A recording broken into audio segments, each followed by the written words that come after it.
ಶ್ರೀ ಗುರುಭ್ಯೋ ನಮಃ. ಹರಿ ಓಂ.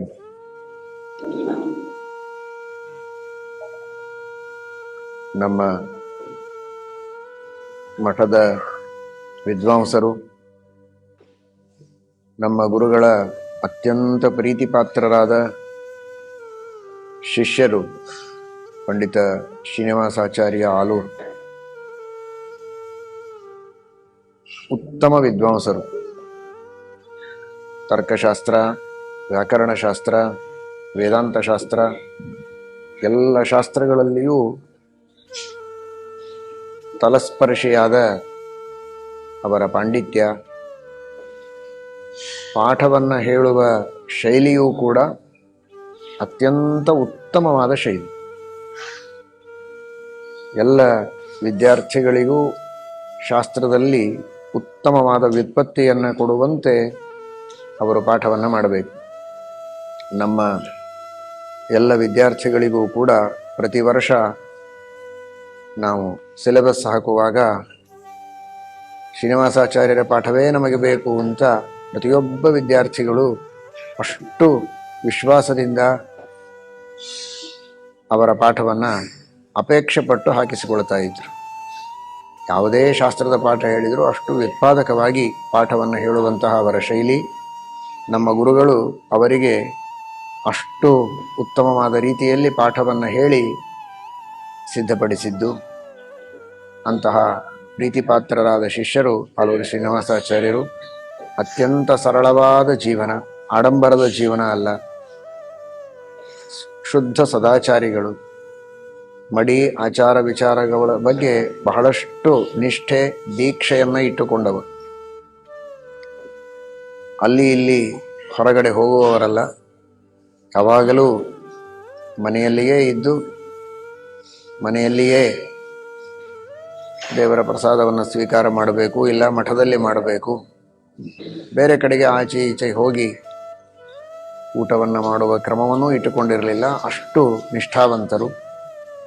ಅಂತಹ ಉತ್ತಮ ನಿಷ್ಠೆಯನ್ನು, ಸದಾಚಾರವನ್ನು, ಪಾಠ ಪ್ರವಚನವನ್ನು ತಮ್ಮ ಉಸಿರಾಗಿ ಇಟ್ಟುಕೊಂಡು ಮಾಡಿದಂತಹ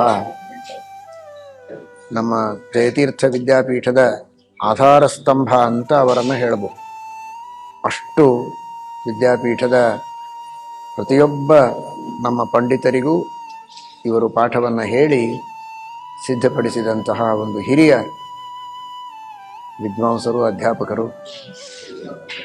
ನಿನ್ನೆ ದಿವಸ ಅವರು ದೈವಾಧೀನರಾದದ್ದು ನಂಬಲಿಕ್ಕೂ ಆಗದೆ ಇದ್ದಂತಹ ಸ್ಥಿತಿಯಲ್ಲಿದೆ. ಅಷ್ಟು ಆರೋಗ್ಯವಂತರಾಗಿದ್ದು, ಗಟ್ಟಿಮುಟ್ಟಿಯಾಗಿದ್ದು ಪಾಠ ಪ್ರವಚನ ಮಾಡುವಂತಹ ವಿದ್ವಾಂಸರಿಗೆ ಅಕಸ್ಮಾತ್ತಾಗಿ ದೈವಾಧೀನವಾಗುವ ಪ್ರಸಂಗ ಬಂದದ್ದು ಮನಸ್ಸಿಗೆ ಬಹಳ ಆಘಾತವಾಗಿದೆ, ಖೇದವಾಗಿದೆ, ತುಂಬಲಾರದ ಹಾನಿ. ಅವರಿಗೆ ದೇವರು ವಿಶೇಷವಾಗಿ ಅವರು ಮಾಡುವಂತಹ ಜಪ, ಪಾರಾಯಣ, ಪೂಜೆ, ಪಾಠ ಪ್ರವಚನಗಳು, ವ್ರತನಿಯಮ, ಉಪವಾಸಗಳು, ಗೋಸೇವೆ, ಈ ಎಲ್ಲ ಅವರ ಉತ್ತಮವಾದ ಸತ್ಕಾರ್ಯಗಳು,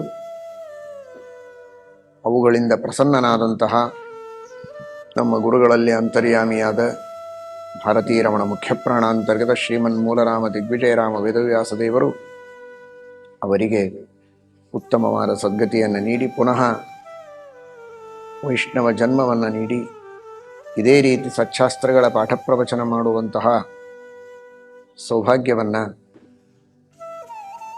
ಅವರಿಗೆ ಕರುಣಿಸಲಿ ಅಂತ ನಮ್ಮ ಗುರುಗಳ ದ್ವಾರ ರಾಮದೇವರಲ್ಲಿ ನಾವು ಪ್ರಾರ್ಥನೆಯನ್ನು ಮಾಡುತ್ತೇವೆ.